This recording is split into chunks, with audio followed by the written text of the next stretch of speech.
Iglesia, Dios les bendiga. Vamos a estar viendo la palabra de Dios en el libro de Deuteronomio, capítulo 6, versículo 6 y 7. Libro de Deuteronomios, capítulo 6, versículo 6 y 7.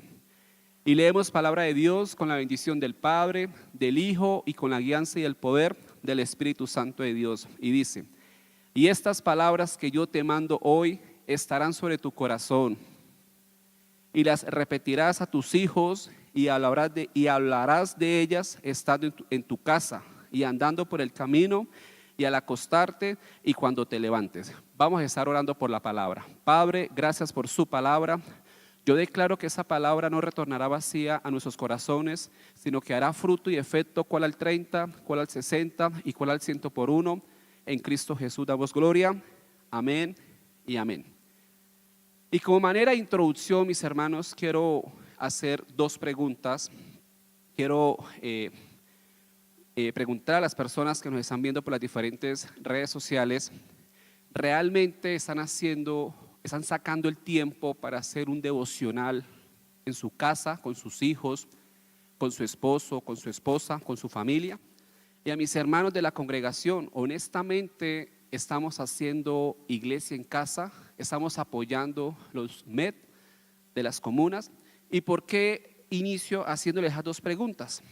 Porque me he encontrado con hermanos de la fe y me han hablado muy bien de la estrategia que como congregación tenemos sobre el tema de iglesia en casa o los MED. Y les he hablado de que ha sido de gran bendición para restaurar familias, para levantar jóvenes, para edificar a nuestros hijos. Amén. Y me he encontrado también con noticias un poco tristes, donde mamás me dicen: hermano, llévenme en oración a mis hijos, llévenme en oración a mi esposo, llévenme en oración a mi familia. Bueno, amén, gloria a Dios. Pero me preocupa saber que pasan las semanas, pasan los días y las familias sacan tiempo para todo. Sacamos tiempo quizás para compartir en familia, para comer, para reír, ¿sí? Para estar enfermos. Hay tiempo para todo, pero a veces pasan las semanas y no hay tiempo, al menos media hora, para hacer un devocional en familia. Y ahí donde muchos hermanos de la fe, solo cada 8 días, los días domingos, vienen a escuchar palabra de Dios a la congregación. Y me preocupa cuando hay hermanas que me dicen: mis hijos o mi hijo o mi hija ha venido teniendo unos cambios que me están preocupando. Que me he encontrado con hermanas que me han comentado esos casos. Y se me viene ese versículo y yo les digo a los hermanos, a las hermanas: en el Antiguo Testamento, con el versículo que iniciamos, hay 3 palabras claves: y estará sobre tu corazón. 2, las repetirás a tus hijos. 3, y hablarás de ellas estando en casa y andando por el camino y al acostarte. Yo le pregunto a esta hora: ¿realmente usted que es mamá, usted que es papá, está ejecutando este versículo sobre sus hijos? Porque aquí empieza lo bueno del mensaje. Una cosa es criar un niño y una cosa es un adolescente. Un niño, usted le dice: vamos a la iglesia, el niño viene. Un niño se le dice: cante, y el niño va a cantar dentro de la congregación. Un niño se le dice: vaya a escuela dominical, y el niño va a la escuela dominical. Pero una cosa es totalmente diferente, un adolescente. Y me tomé la tarea de averiguar qué significa la palabra adolescente o preadolescente, y significa: es la edad que hay desde la niñez a la edad adulta. Viene acompañada de peligrosos, intensos cambios físicos, psicológicos, emocionales y sociales. Vienen acompañados de peligrosos e intensos cambios físicos, psicológicos, emocionales y sociales. Y yo me pregunto: ¿dónde están esos niños o esas niñas que quizás tomaban tetero en la congregación? ¿Dónde están esos niños o esas niñas que quizás pasaban vigilias hasta las 5 o 6 de la mañana con sus papás? ¿Dónde están esos niños o esas niñas de 4, 5, 6 años que quizás venían a los ayunos con su mamá, pero que a la edad de 11, 12, 13 años cambiaron? La culpa no es de la iglesia, la culpa no es de los pastores, la culpa no es de los profesores de escuela dominical, la culpa aquí es del papá y de la mamá. ¿Pero por qué, hermano? Yo les pregunto, ¿realmente usted como papá y usted como mamá estaba en un solo sentir en oración?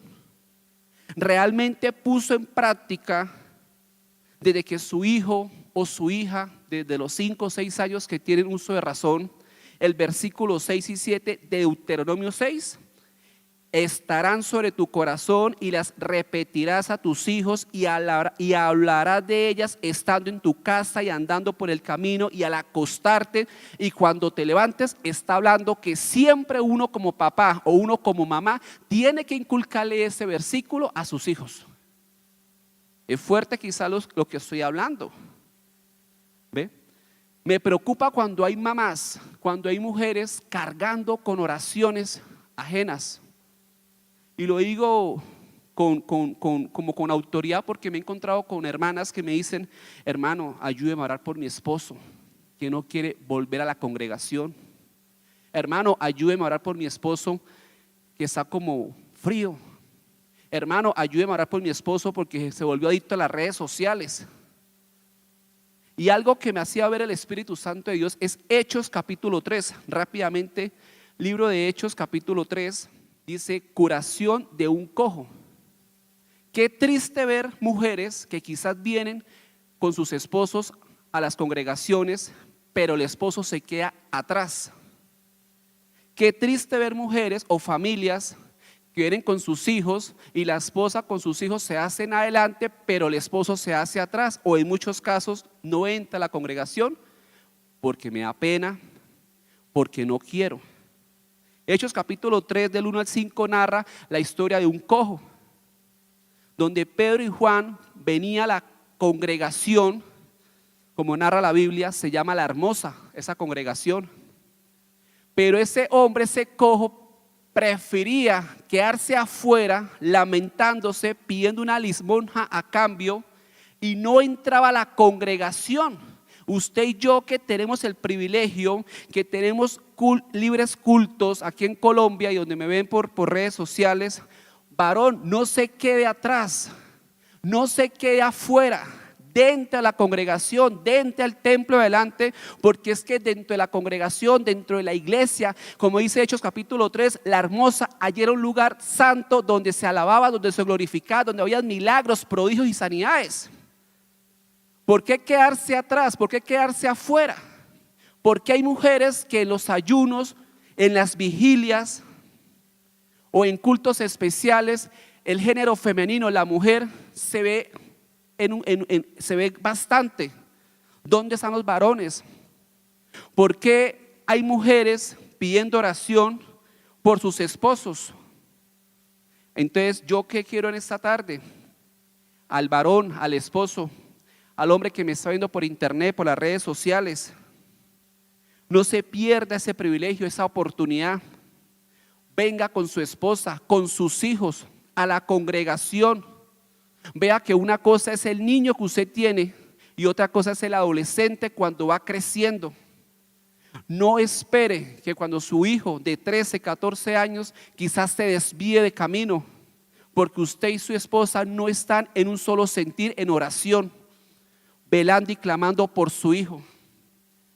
Ya quizás por cuestión de tiempo no puedo contar un testimonio, pero es muy lindo cuando uno como esposo, como esposa, o cuando el esposo con la esposa realmente está en un mismo sentir, apoyando a su hijo, declarando cercos de protección a medida que va aumentando de edad. Amén. Por eso en estos tiempos necesitamos hombres, como dice Hechos capítulo 3, hombres como Pedro, como dice Hechos capítulo 3, que lo que hay de ese poder, de esa autoridad, de ese gozo del Espíritu Santo le da a las personas y no se quedan atrás de últimos en una congregación. Dios les bendiga, hermanos.